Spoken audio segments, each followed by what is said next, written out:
Creative Arts Apothecary. I'm your host, Marina Tselner, and I am so excited to introduce my guest, Cara Elizabeth. Cara is an artist, speaker, and Hay House author who resides in New York City. She works with individuals and groups to find their power, step into their purpose, and turn trauma into their greatest asset. Cara connects people to their true self so they can become their own healer, shaman, and guru. Cara, welcome. Thank you. Thanks for inviting me to be a part of this.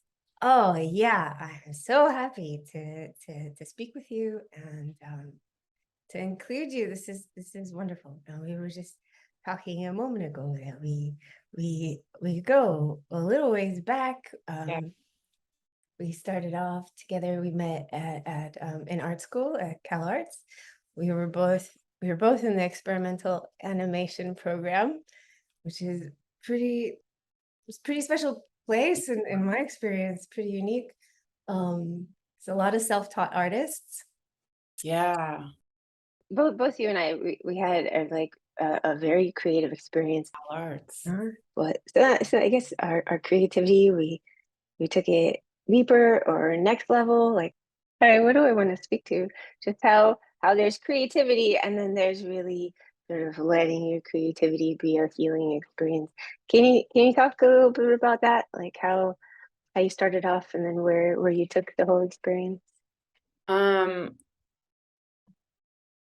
yeah, it's wow, I mean, the real answer is probably 20 hours long, but I think one thing about our experience at Cal Arts in the experimental animation program, which was really powerful, was the like somewhat lack of supervision. So it was really this kind of like you go and discover and like what can you do and create. And you know, I I really embraced myself as a performance artist with video, and I had my thesis was a TV show called Born Again Pop, and it was all about this kind of idea of uncovering, or not even uncovering, but really discussing how messed up society was, kind of like washed over with this idea of like creating peace. And it was so actually the wrong way now that I think about it, because where I've steered as an artist, and I went through a really horrific time of, watching myself not be a successful artist, and lots of things with my past trauma. So I was sexually abused as a kid for a couple years by a neighbor. No one knew. And it hijacked my adult life, specifically like from 18 to 36. And so I watched as I was imprisoned by my past, that I couldn't self-realize myself and my purpose and my ultimate yearning of expressing myself to be of service to humanity and using my art in that way. And my story's interesting because it for me on my journey of, healing and being an artist, I mean, really just healing. I dealt with 18 years of complex post-traumatic stress disorder, and looking everywhere outside of myself for someone to fix me, for someone to heal me, help me. And whether it was Eastern or Western or shaman or EFT or EMDR or whatever, just like every kind of healing modality. And I just actually kept getting worse. And I got to this point where it was like, you know, I was trying to do so much work, and I was watching myself as an artist just like not making it, which was so utterly heartbreaking when you feel like, you're this acorn that's imprisoned by your shell, but everything knows in you that you have this capacity for something so much greater. And, what was worse than kind of reliving the traumatic, emotional and physiological flashbacks almost every single day for 18 years. What was worse than that was not self-realizing myself and feeling like I was fulfilling my capacity of what I was created to do. So I got to this point, it was like, I either got to kill myself, because this, like, I can't do this. Like, this is not, like, I can't live like this, or I change everything and I figure it out myself. And on that journey of figuring out myself, I became an artist in such a different way than I thought. Like, I don't even know why I feel emotional right now, because, like, I've told this story a billion times, but it's just funny how life steers you in another direction that feels like I never would have thought that, and I'll share what I created, that I would be an artist in that way, but everything in my heart yearned to use my art to be a gift of service to humanity. And it was funny because my TV show, it was just talking about what's wrong with everything, and it actually wasn't uplifting. And then my art turned into my uplifting people, actually uplifting people, which is about creating, like, world peace and oneness. So I ended up creating my card deck, Animal Apothecary, which is a whole other story. But, you know, it's like I was an animator and all this stuff, and then it's like I did, like, I almost see, because I'm also a performance artist, so I almost see, like, when I do readings with people, this is actually animation. It's in motion. My art is in motion. I'm showing the story, I'm telling the story, I'm the performer in it. And now I do, and I love performance art. Was always like that's my thing. Like, oh, beyond drawing, beyond whatever, like, give me a microphone. That's my thing. So you know, now I do these workshops that are pretty kind of experimental, and they're eclectic, and they involve sound and motion and movement and different things. It's like a whole roller coaster. And so I still get to be a performance artist, but yeah, so that's kind of, I don't even know, I don't really remember your question, and I don't know if that answered it, but that was kind of like somewhat of the journey. Awesome, beautiful, and so powerful. Absolutely. Yeah. Thank you. You answered my question totally. I mean, and excuse me, and then some, just in terms of like, there seems to be this idea that like being creative or like being an artist, a self-proclaimed artist, like has to look a specific way. And I mean, and it doesn't. It looks different for everybody. It can look different for the same person at different seasons in their life, and just that you is beautiful from like voicing the darkness as is also a need. It's not, I don't know that we can skip through that, or maybe if there are different strategies.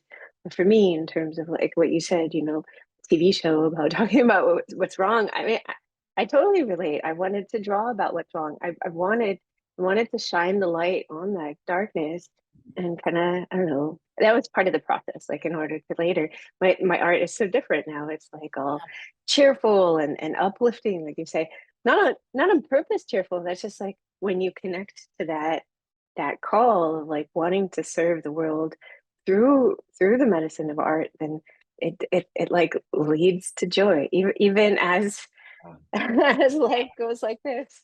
And I wonder too, and I especially think there's this time, and maybe I'm just talking about myself, but, you know, in your 20s is when you kind of like realize like what is actually going on. I mean, now maybe it starts way earlier because we have so much connection to seeing what's going on everywhere. I mean, I even had the angst and anger in high school, obviously, of just starting to understand like, oh my God, I'm living in hypocrisy and like what is going on. And then it just like keeps getting more like developed of understanding how unjust things are. And there's this anger and you want to talk about it and you want to, but then it's almost sometimes, and anger's a great thing sometimes, or used in its most powerful way, but sometimes when we're combating certain things, we're actually putting the same energy into it. When we're hating something, it actually feeds it in a different way. You know, like you can think of certain leaders that might be narcissistic and having all these people enraged and hate them, it actually fuels them. Like we're fueling their power, because I think there's something about certain injustices, and you feed it your hate, it gets bigger and bigger.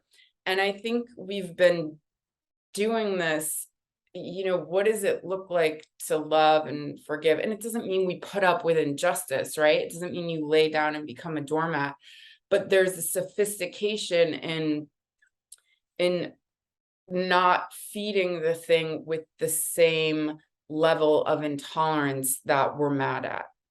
Do you know what I mean? Oh yeah, totally, totally. Yeah, I can feel that. Yes, absolutely. And it's so uplifting, and that's the language of transformation. So that's exactly right. Or where we like, how does something transform? And it's really through that process of lifting it up, not by hating on it. You know? So think of the aspects of ourself that are insecure, and we hate, I mean, me, you feel those things when you feel ugly, when you feel not good enough, when you feel like whatever. And there's this pushing away, and there's this, I don't want to feel that, when actually that feeling, all it needed was your love. All it was asking for was to be accepted. Like, can you accept me that I didn't do a good enough job? No, I don't want to feel that thing. And you push it away, and it almost is like that creates it. That's just making the thing more insecure. That's just making your aspect of you who already feels insecure. Exactly. Like, see, you don't even accept me. So I'm going to just get bigger in my insecurity because the freaking embodiment of the thing I live in doesn't even accept me. So it's like, you know, how do we love these? I mean, that's the, oh my God, loving our shadow parts. What? That is some, that's some heavy work. Yeah, yeah. And it's not like one and done. It's a Oh my process. God. They're in there for the ride of the rest of your life. Mm. And, and especially in your commitment to spreading this message, and you see people at different parts in their journey, and um you were just sharing with me that you're going to be speaking at an event later today. What's that like? I'm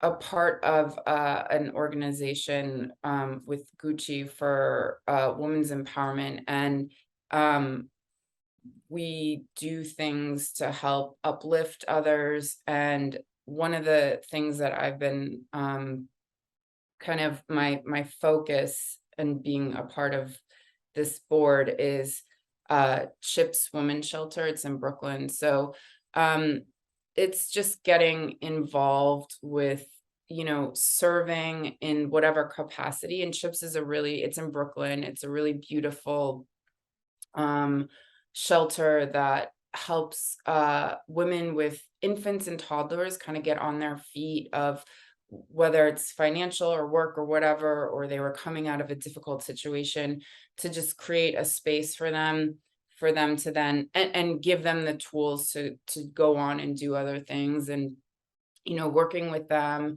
And I personally, outside of even I've gone more personal with working with them in my own capacity and doing workshops every few months with the moms. And it's interesting because you also, I don't think there's so many things that I talk about that are actually a privilege to even start thinking about, because sometimes when you present ideas about growth and healing and expanding consciousness to someone who's just trying to survive, it's not actually, it doesn't like, it's just, it doesn't, it doesn't translate. So, you know, kind of thinking about how to share these uplifting messages in a way that works with someone in a certain kind of position. So that's like a cool learning thing for me. So Beautiful. Yeah. Can you tell us a little bit more about your tools that you develop? yeah, I mean, I think that one of my biggest tools that I teach that I think is really helpful is that what I've learned on my journey of overcoming some of my issues, and I actually find it like the most therapeutic, is brainwashing yourself, because all these things that have happened to us have been programmed. So like our um the most sophisticated technology is our body, right? And it's this thing that we can program and deprogram, and we can override it with things, and we are the ultimate computer. So in that, you know, I think one thing that one technique that I was really obsessed with about a year ago, and I did it almost every day for a year, was this thing called scripting. Have you heard of that? It's a way to brainwash yourself. So it's very interesting. And I actually think that working, you know, now everyone knows about manifesting. It's all like, yeah, duh, like let's manifest, let's change the way we think. But I think the concept of manifesting is actually an amazing healing modality, because there's certain techniques you can use to start changing the way you think. So scripting is, you would I mean, there's ways that are suggested, like do this writing exercise before bed or when you wake up, because your subconscious is like, it's out and about. But you can do it kind of whenever. But you write things as if it's already happened. So you're actually writing out your script of your own story, but you're saying these things like, you know, I'm so grateful that I'm, you know, booking so many gigs, and that when I look in the mirror, I feel beautiful. You know, it's so cool that like I'm enjoying so much love and joy with so many people, and I feel like I have so much confidence. So you're just saying things that you might have an issue with, and you're saying it as if it's already a thing. But I remember when I started that it was so hard to write certain things, because I was like, I don't believe that. And it actually made me like more distant with it. So instead I started off like the first week writing, I'm so ready to. And it was like, hell yeah, I am so ready to. That felt like I could like sit with it and resonate with it. And then after a week or so, I was able to start writing out these things. And I have manifested so many of the things that I've written out, because you're just implanting, you know, you're just training your subconscious to start believing these things. It's that simple. It's not like I'm making magic. I mean, whatever, energy science is magic. It's like, but it's like you're just planting the seed consistently about what you want to create in your reality. And you know, I've I've I've manifested almost everything that I was writing down. So I think it's an amazing tool for people that are for any kind of like therapy. It's like, and you know, you're in charge of the story. You take control of your own story and you write out your story of your life. And then you start all of a sudden watching how like that story is actually happening. So I think it's like one of the coolest healing modalities. I don't do it that much anymore because it trained me so much that I kind of now know that like, oh, if I just think these things a lot, I can do it. But I needed something to override the really painful, the shame, the not good enough, the ugly, the this is too good to be true story. And so once I really did that, now I kind of know that we can do whatever we want. Awesome. Awesome. Yeah. So you're in it. You did that training so that now you just kind of live in that space. Yeah. That's awesome. And in terms of rewriting your story, that's so powerful. Just that insight that we can rewrite our story. And brainwashing is brilliant. It's brilliant. Because wait, wash your hands. Did you wash your hands? Did you wash your face? Wash your brain? No, don't wash your brain. Right. I mean, shoot, floss that thing. Like forget it. Yeah. I don't know. Because we've been being brainwashed this whole time. So it's like having the authority to be like, well, what if I brainwash myself? What if I overrode the program? What if I program myself? What if I freaking stood in myself and claimed my power and I did it instead of letting every single thing outside of me dictate what the heck is going on? Mm, So I just think like,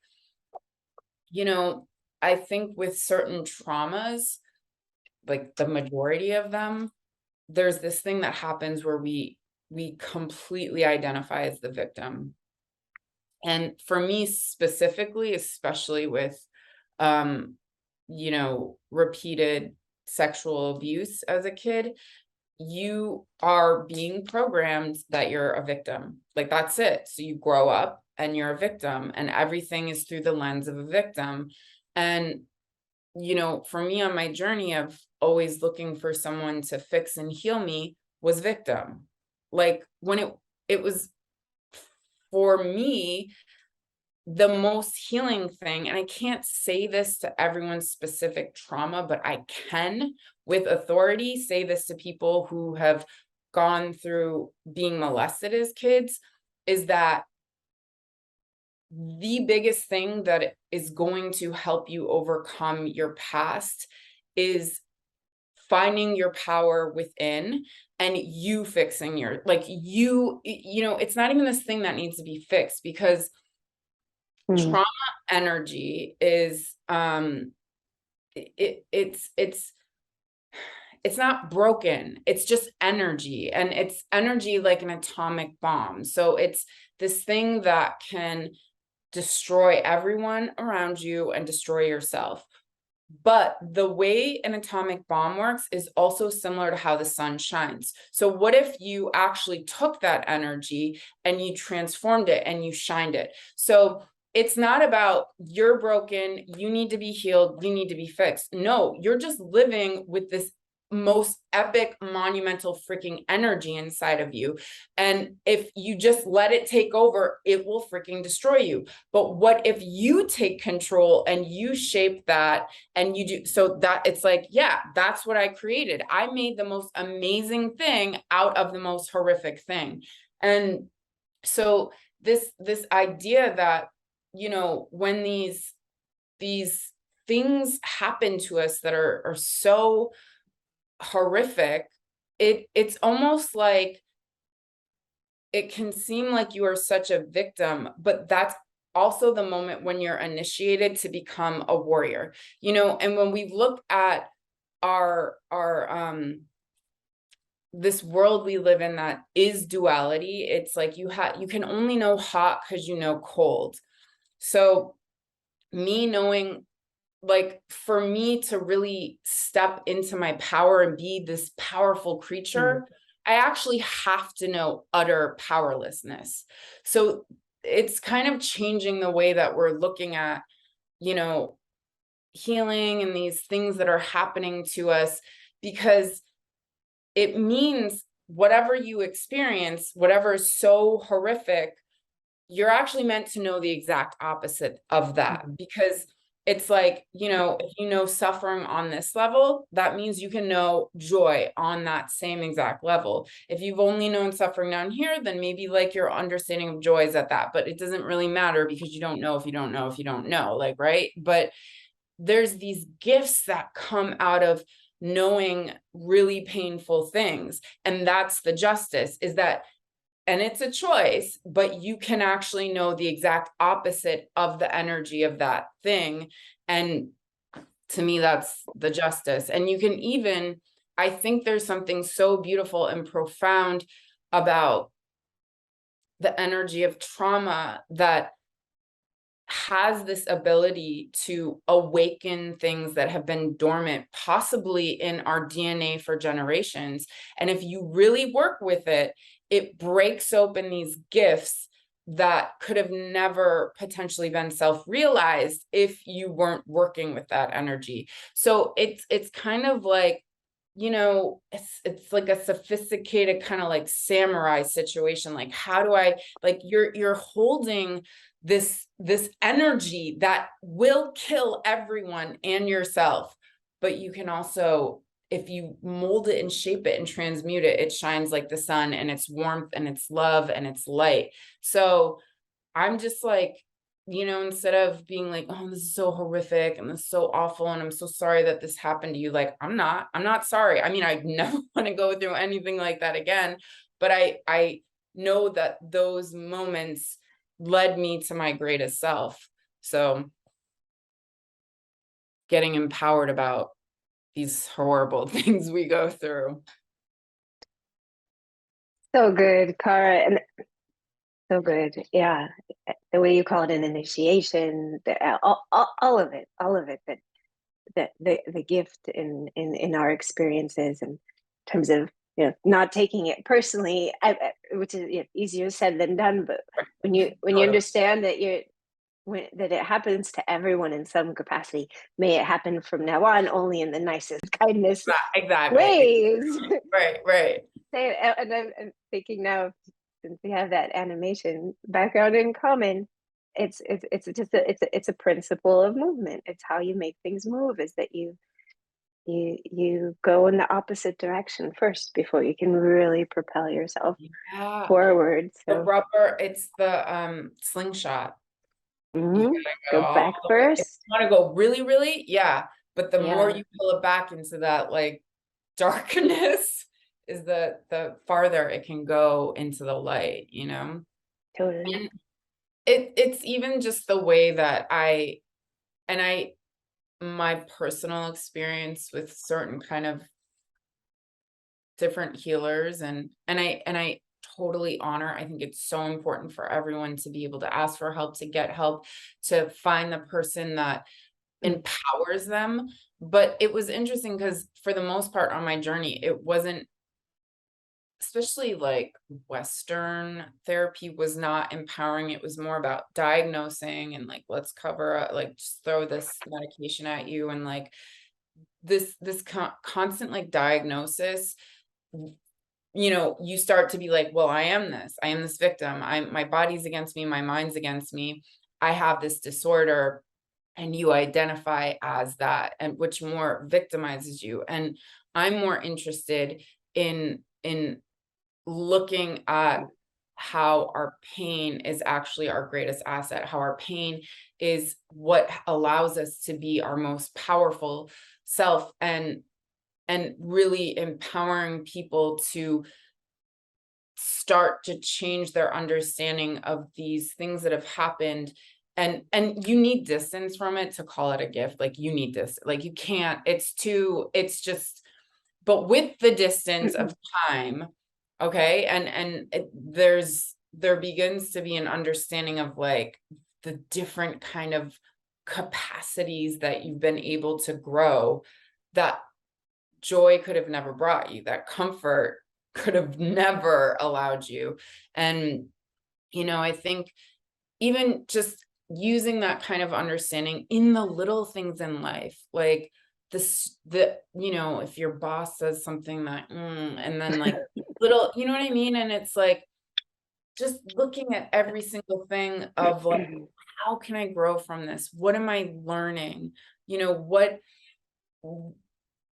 that pain is actually growing, like growing pains, like how am I growing right now? And sometimes when you can look at these things, that this annoying obstacle and this is actually, I'm growing right now, and changing the story, that it's leading me to something, that is greater, and I just don't get it, and I just don't see it, and I'm being a little kid, when like, if you can hear my cat in the background, she's like, "Brr." So when we have, say you have a dog and it wants the chocolate, right? It's like, yeah, that tastes so good. That feels like I want that. And it's like, no, I'm not going to let you have that chocolate because I know it's really bad for you. And that's also what like life does. It's like we want these things, and sometimes we don't get the thing we think we want because we're actually being protected. And like, we just can't, a dog could never understand, like, oh, this is going to jack up my system and I might have like a seizure and die. Like, no, that's not like, you know what I mean? So I think even kind of reframing the way we look at not getting the things that we want. And it's like, we have no idea that those are probably also blessings. No, they are. Like, it's all happening. It's all school. It's all about our growth. Wow. Yeah.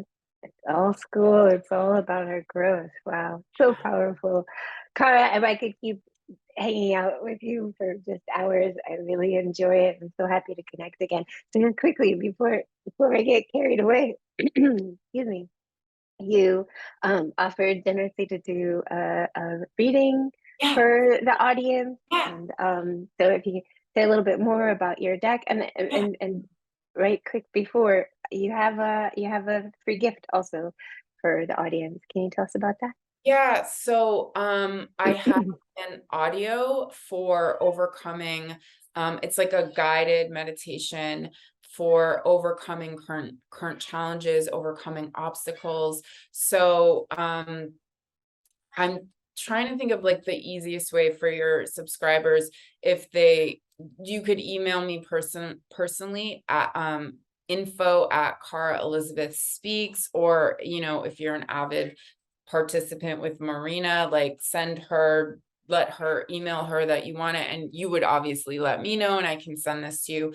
But yeah, so it's just a cool 10-minute audio journey to shift. Like, it's just that like like feel like you're just blocked and you can't just get out of your own way. It's just a 10-minute moment to just like totally reframe the way you're looking at it and to get back into your power. So Awesome. should I do the reading for you guys? Yeah, yes. And tell us a little bit more about your deck. So what is it? How does it work? So Animal Apothecary, it is for manifesting your purpose, overcoming difficulties. And it's based in a few things. One, animal medicine, which comes from the indigenous peoples of North America. And it's this, honestly, every kind of indigenous culture, for the most part, seems to like understand animals in this beautiful way. But it's the philosophy that when certain animals appear in our life, if we study their behavior and their mythology, that, there's a mirror kind of reflection of something that you can learn on your journey in this life, whether it's to overcome something or to step into a bigger version of yourself. And then it's also based in the I Ching, this Chinese divination system that's thousands of years old, that has a lot of roots in Taoism. So, a lot of beautiful teachings in Taoism are about kind of looking at nature and how nature comes to its success. So studying how the acorn has to go through to become its most amazing self. And of course, like, our greatest teacher is nature. Even I really think our greatest teacher of just our spiritual understanding is the metaphor of nature. And then it's alchemy, objective science. So it's just a whole kind of collaboration of different spiritual and psychological and scientific teachings just smushed in one. And yeah, so I would like to do a reading for everyone listening for guidance, advice, love, wisdom on this thing that they really feels like, God, I want to manifest this in my life, and the thing that they're working on overcoming right now. So I'm just gonna close my eyes, and if you're listening, if you want to just close your eyes, and if you could just connect to the aspect of you who has stepped into a fuller version of themselves, who feels seen, heard, and recognized because they see themselves and they recognize themselves and they honor themselves, and they are sharing their gifts with humanity and with their loved ones, and they're self-expressing themselves in their deepest ways, and they're, you know, just to see yourself as manifesting this thing that feels so fulfilling. So connect to that aspect of you, and then also see that aspect of you that has overcome whatever block, whatever test, whatever difficulty you are currently dealing with. Just see, you don't need to know how, when, or where, just see it, you overcame it, and just this relief. So I want you to take these two aspects of yourself, the part of you who's manifested this next version of yourself, the part of you who has overcome this test and difficulty, and I want you to see that you're in this trinity with each other, and that you're all shining light into each other, and then whoever, and time doesn't matter, shine light into everyone else who is listening, everyone in Mother Earth and humanity, and just shine your light out and just see everyone shining their light. And we're illuminating the entire globe in our oneness of really just self-actualizing into our true self. And I want to just ask that aspect of you who has fully self-realized and living their most beautiful life, sharing their gifts with humanity, to just push whatever energy into this moment, into these cards. Again, time doesn't matter, time doesn't matter, time doesn't matter. And just ask for any love, any wisdom, any guidance from your true self. And I'm going to pull 3 cards. All right, I'm going to open up. Let's see, let's see, let's see. Okay, oh, we got, okay. One of the best cards in the deck. I mean, it's the ultimate best card, this one, but we'll get there. Okay, so let's start with, can you see it? Yeah. Keep trying. Okay, so this is the story about this maiden, and she's, you know, she's gone through a lot in her life, and she has this yearning to fulfill something, but she's just always like taken down by all her weird stories and her past, and everything in her wants to heal, because she thinks that if I could just heal, then I can like live my purpose and do my thing. But I'm just so focused on all these things that are wrong with me, and I can't like break out of that. So she prays every day to the stars, and she prays to the stars, fix me, heal me, just let me, just heal me so I can live my purpose, heal me so I can share my gifts, just heal me, heal me, heal me. And time goes on, nothing happens. And finally, the stars are like, okay. So they throw her a starfish. So she takes the starfish and she's like, this is it. This is the thing that's going to like, you know, make me break through, and I'm going to heal myself. And she's like, well, what the heck do I do with it? So she's like, maybe if I dance with it. So she dances with the starfish. Nothing happens. She's like, okay, I'm going to wear it as a crown. She wears it as a crown all day. Nothing happens. She's like, oh, I sing to it. So she sings to the starfish. Nothing happens. She's like, oh, duh, I know. I need to take a bite out of it. Like I need to become one with the starfish. So she takes a bite of the arm, waits. Nothing happens. And she is so hurt and pissed off. She curses the stars. She throws the starfish before her, and you know, she throws it. There's this pond, so she throws it into the pond, and she's like, ah, and she's just weeping and weeping. Like, she's like, how dare you? Like, she says to the stars, like, why would you even give this to me? Why would you show me this thing if nothing was going to happen? And as she's crying and cursing out the stars, she hears this little sound in the water, and she looks over and she sees that the starfish is actually regenerating its arm, because starfish can actually regrow their arms. So all of a sudden she has this epiphany. She's like, oh my God, the starfish is healing itself. It was never anything outside of me. It's me. That was the freaking message, that it was never the thing outside of the maiden that was going to be the thing to fix her and heal her, to live her purpose. It was her that was going to fix herself. So when this card comes up, so it says, keep trying. It's like, and even if we think about the symbolism of the star, it's like the star says, yes, your wish is going to be granted, but it is granted through you. There's so much about this, like, it's in you thing. Okay, because this is very like similar. So it's like, it's this thing, it's you who's going to do it, and which is a double whammy, because then we got the it's in you card. And this is the story about, so in the Wizard of Oz, there's the Cowardly Lion, and he's so embarrassed and insecure, and he's so fearful, and he's like, if I get to Emerald City, I'll get the badge of honor of courage, and that's when I'll have courage. So he goes on this terrifying journey on the yellow brick road. And what is so interesting, it's like, yeah, he does get the badge of honor of courage, but he was actually had courage the entire freaking time. So one, this is saying, like, you know, do the thing scared, do the thing without confidence, just freaking go, just do it scared, do it in a not awesome way, who cares, just freaking do it.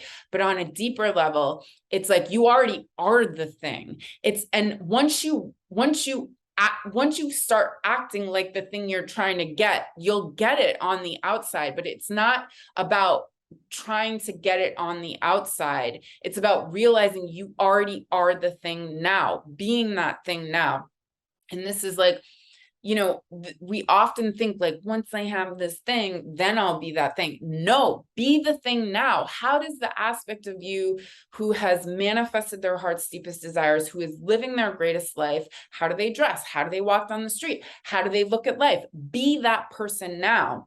And then the coolest card, which is the first card I ever created. So this is the Destiny Path card. So everyone listening right now, this is so cool. This says you're exactly where you're supposed to be. You are on your destiny path, and you are in alignment to fulfilling your purpose. So bee right here, bee pollinates about 80% of the crop that humanity eats. So its purpose is a gift of service to humanity in a very big way. And oftentimes we're so unaware that even the littlest, the kindest gesture of just a smile to someone or whatever, actually it's a ripple effect.